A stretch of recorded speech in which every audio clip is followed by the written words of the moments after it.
Hi, my name is Jane Powell. Welcome to Community Connections, brought to you by the Greater Kanawha Valley Foundation. This is a show showcasing community involvement. Today I have Tara Martinez, Executive Director of Manna. Welcome to the show, Tara. Hi, Jane. Thank you so much for having me today. I can't wait to learn about all the new things that are happening at Manna. You guys are kind of having a resurgence of epic proportion, maybe. Well, I think so. I came into this position not really having done direct services ever, just really policy, a lot of policy in my background, working with the Department of Agriculture, Public Service Commission, things like that. Mm-hmm.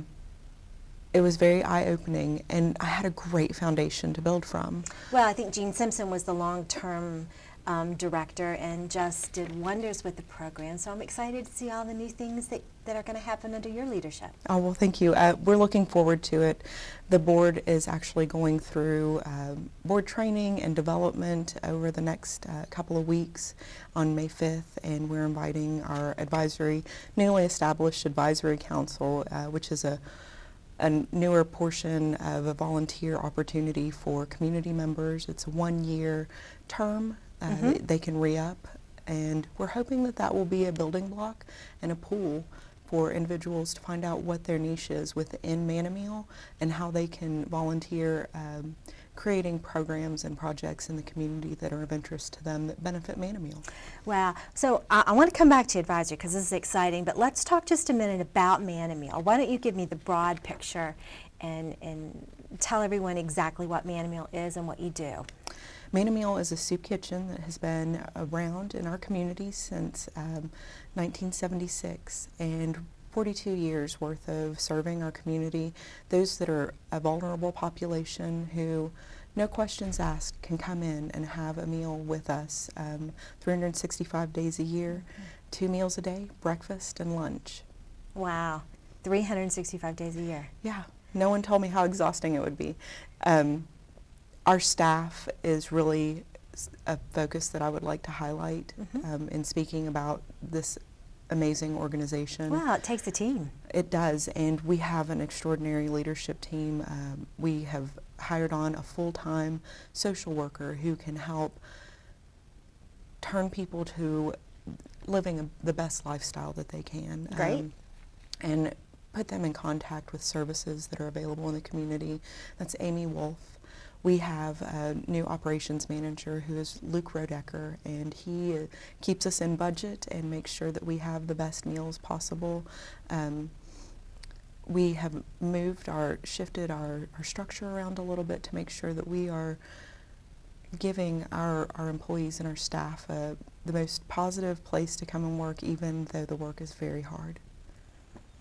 But yes, physically hard, but very rewarding. Very rewarding. Every evening we go home, I'll walk through and just say thank you because they have given everything they have that day. And just being able to thank them for the work that they do, because sometimes it can be just very hectic and sometimes a thankless job for them, but I want them to know how appreciated they are.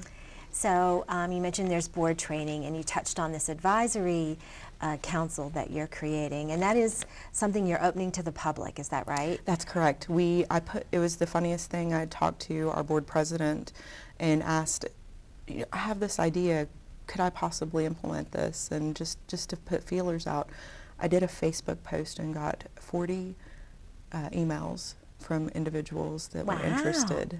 We have 21 people right now active on the advisory council, and just coming up with some great activities for the coming year for us. Well, so I guess that leads me into my next question. What is coming up for the next year? You know, we have a project, a fundraiser, some kind of activity so that folks can get involved every month until February 2019.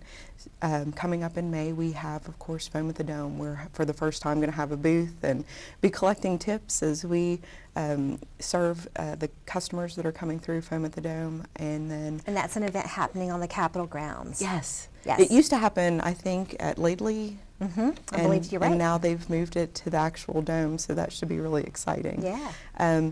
We have Live on the Levee, of course, every summer. We'll be doing June 1st, June 29th, and August 24th, I believe. And that'll be an exciting, I've not done Live on the Levee with the organization before, so that'll be a lot of fun.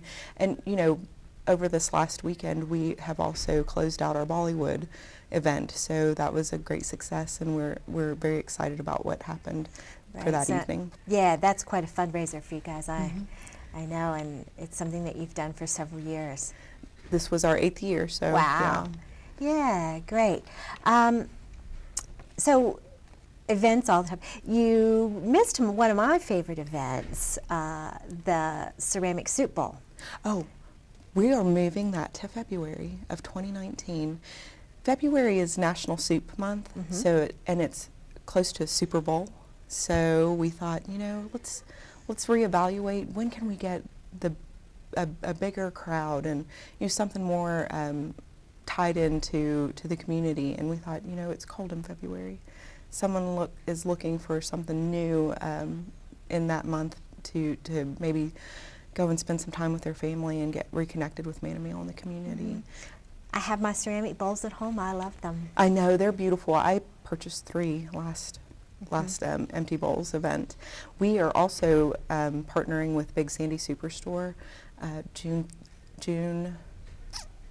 30th and July 1st for a large fundraiser. So if you can visit Big Sandy Superstore at Southridge, we'd I'm sorry, tell me the dates again.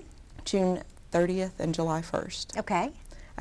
If you can stop out at Big Sandy Superstore, if you make a purchase, we're getting a portion of those purchases those 2 days. And that's Big Sandy at Southridge? That's correct. Wow. Yeah. There is something going on every month at Manna. There is. I'm very excited. We're also going to be focusing on, I know, Jane, you had said that you really love the garden. And the garden has been since its inception, Jean creating that community-minded gardening. It's very beloved in the community. And one of the things that we're doing in October, we'll be holding a garden-to-table dinner. So we'll be serving vegetables and fruits grown from the garden. It'll be very West Virginia-centric, making sure that most of our proteins come from West Virginia and creating a very signature fundraiser for us. Well, I love that. And although I have not been to your garden, I will make that confession. I do know quite a bit about it. I'm involved with Kanawha County Master Gardeners, and I know they help you with the garden. We actually just received an award from the West Virginia Master Gardeners. Oh, that's great for that project. Yes. Actually, I know Jean and Beth McClintock have been very involved in that, and they were able to create a critter fence to keep making it a buffet. Yes, that's right. Yeah, can't have those little rabbits in there eating all your lettuce and carrots. As cute as they are now. That's right. So when we talk about all of this, and I know that you use the produce from your garden, what if I want to volunteer? Or what if I have extra produce in my garden? We most definitely, we just got a large shipment of farm-raised eggs. They were beautiful. All the colors, the blues. Oh, yeah. So when people ask about bringing produce in, we can always use produce. Whether we're cooking them, making them into the salads, or having that extra produce for folks to take with them to have a healthy snack later. Stop by the kitchen 7 to 2, and if we need to make alternate arrangements, you can always call us at 304-345-7121. But we accept all donations for everyone to bring in. We also repurpose a great deal of food that comes in from Kroger, from Piggly Wiggly, and other partners within the community, and that I think it was over 208,000 pounds of food that we repurposed in 2017. Isn't that wonderful? It's amazing. The outpouring and the support from our community is one of the most phenomenal things I've ever seen. Wow. So if I wanted to volunteer for Manna, what are my choices? What can I do? What can people do to help? We have the most extraordinary new hire. Her name is Jennifer Peters, and she is our volunteer and donations coordinator. And give her a call at Manna Meal, and she'll set you up. Anything from prep work in the kitchen to helping us cook. We have started a new program where we have a guest chef coming in. Jenny Burns from Miss Groovy's will be our first one on Friday, so that's a volunteer opportunity for any of our community chefs out there. Yeah, that's fun. And then we have a lot of cleaning, just maintenance work just small projects. We cleaned our storage building, the green building right next door to Manna Meal, so that we have more space to be able to store things, but also we have an extra cooler and freezer over there for donations that are coming in from USDA and other large donations. Wow. And of course the garden. They're doing 2 days a week right now, on Tuesdays in the morning and then on Saturdays in the morning.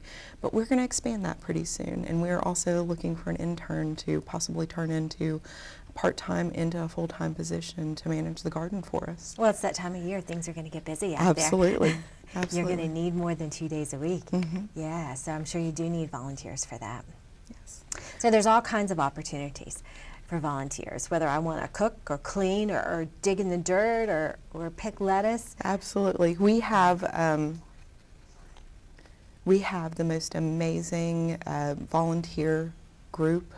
Mm-hmm. I've had the pleasure of meeting with them, serving on the line with them, prepping food in the back, and I'm telling you, I've always been I know we have a very philanthropic community, and I know that we have people who are so invested, but you're on first name basis with, 300-400 people in the community, and growing that and nurturing that volunteer program with Jennifer is, one of our top priorities right now. Well, and I know something else that you're doing, as well as restructuring staff and gardens and all that. You're sprucing up the place a little bit. We are. I'm so excited. West Virginia Women Work came to me and said, we'd love to help. We'd love to volunteer.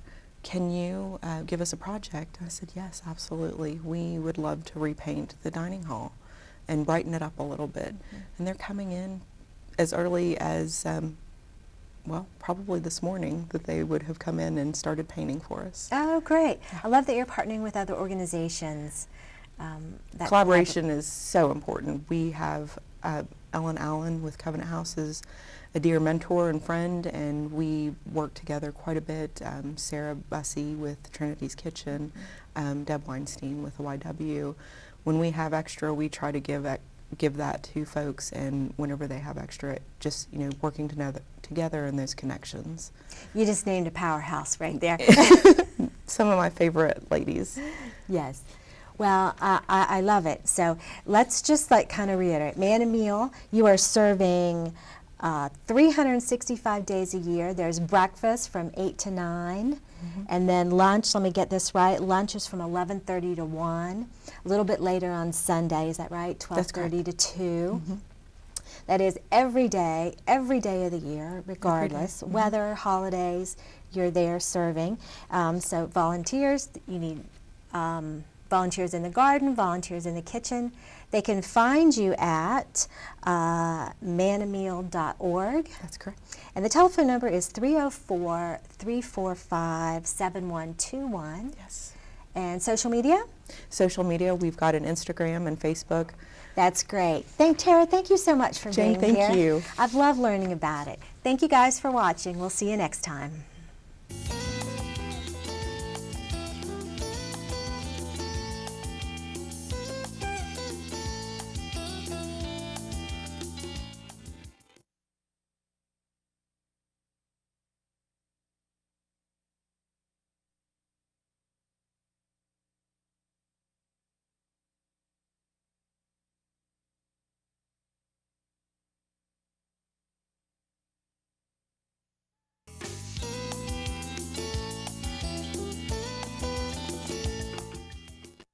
Hi, my name is Jane Powell. Welcome to Community Connections. This is a show showcasing community involvement